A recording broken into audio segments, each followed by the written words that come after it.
శుభోదయం.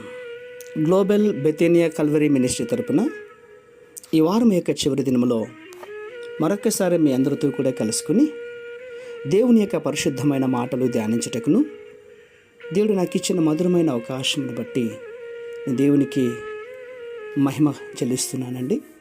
చాలా సంతోషం. ఈరోజు కూడా పరిశుద్ధమైన వేదవాక్యంలో నుండి మరొక అద్భుతమైనటువంటి మాటను చదువుకుందాం. మొదటి యోహాను రాసిన పత్రిక 1వ అధ్యాయము 9వ వచనాన్ని నేను చదువుతున్నాను.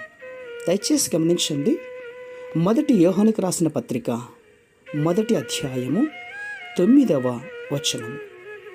మన పాపములను మనము ఒప్పుకొనిన ఎడల ఆయన నమ్మదగిన వాడును నీతిమంతుడును గనక ఆయన మన పాపములను క్షమించి సమస్త దుర్నీతి నుండి మనలను పవిత్రులుగా చేయును. దేవునికి స్తోత్రం కలుగునుగాక. అవును ప్రియులారా, నీ అంతరంగము శుద్ధి చేసుకోకుండా నువ్వు ఏ విధంగా కూడా ఫలించలేవు. చిన్నప్పటి నుండి మనము చేసిన ప్రతి పాపము ఒక్కొక్క రాయిలాగా మన గుండెల్లో పేరుకుని పోయింది ప్రియులారా.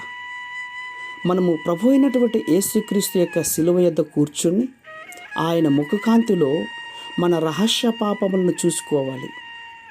అప్పుడు మన ఒక్కొక్క పాపాన్ని పశ్చాత్తాపముతో ఆయన యొద్ద ఒప్పుకోవాలి ప్రియులరా. అట్లాంటి మనస్సు ఈరోజే నీ హృదయంలో కలుగునుగాక. గమనించండి, 4 రోజుల క్రితం చనిపోయినటువంటి లాజరు యొక్క సమాధి యొద్దకు యేసు ప్రభువారు వచ్చినప్పుడు ముందుగా రాయిని తొలగించండి అన్నాడు. అందుకు మార్త ఏమంది తెలుసా? ప్రభువా, రాయిని తొలగిస్తే చెడు వాసన కొడుతుంది, దుర్వాసన కొడుతుంది అని చెప్పింది. అందుకు ప్రభువారు అన్నారు, నీవు నమ్మినట్లయితే దేవుని మహిమను చూస్తావు. ఎంత గొప్ప మాట కదండి. అవును, అలాగే రాతిని తొలగించినప్పుడు చెడు వాసన రాలేదు ప్రియులరా. కానీ 4 రోజుల క్రితం చనిపోయినటువంటి లాజరు సజీవుడైనటువంటి వ్యక్తిగా బయటకు వచ్చాడు. ఎందుకంటే ఆయన అలా పిలిచాడు కాబట్టి, లాజరు బయటికి రా అని పిలిచాడు కాబట్టి. అలాగే మన హృదయములలో ఉన్నటువంటి పేరుకుపోయిన రాళ్లను తొలగించినట్లయితే కనుక దేవుడు అంత గొప్ప ధన్యత నీకు ఇవ్వబోతున్నాడు.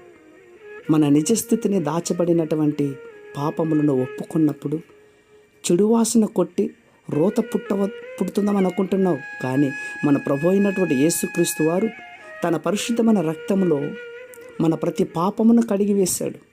కాబట్టి పాపముతో రాయవలే తయారైపోయిన నీ హృదయమును తెరిచి నీ పాపములను ఒప్పుకోవడానికి ప్రయత్నం చేయి. ఇదే మంచి సమయం. ఇప్పుడే నిర్ణయం తీసుకో. ప్రభువా, ఇన్ని వాక్యాలు వింటూ ఉన్నాను, ఎన్ని ప్రార్థనలు జరుగుతున్నాను, ఇంకా నాలో మారుమనసు రాలేదు నాయనా.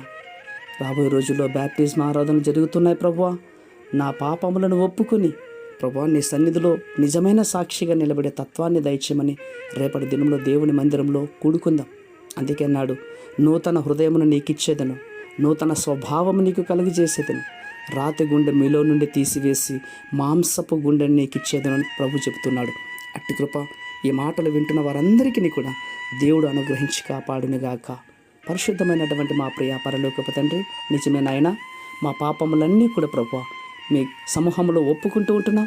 మరెన్నడూ కూడా పాపము జోలికి వెళ్ళకుండానట్లుగా మీ కాపుదల భద్రతను ఈ మాటలు వింటున్న వారందరికీ దయచేయండి. అలాగే ప్రభా, రేపటి దినములో మేమందరము కూడా కుటుంబ సమేతంగా మీ సన్నిధిలో మిమ్మల్ని ఆరాధించే గొప్ప తత్వాన్ని మాకు దయచేస్తున్నందుకే స్తోత్రాలు అర్పించుకుంటూ చిన్న ప్రార్థనను మా రక్షకుడైన యేసుక్రీస్తు ఉన్నతమైన నామంలో దీనముగా అడిగి వేడుకుని పొందించున్నాము మా తండ్రి. Amen, amen, amen.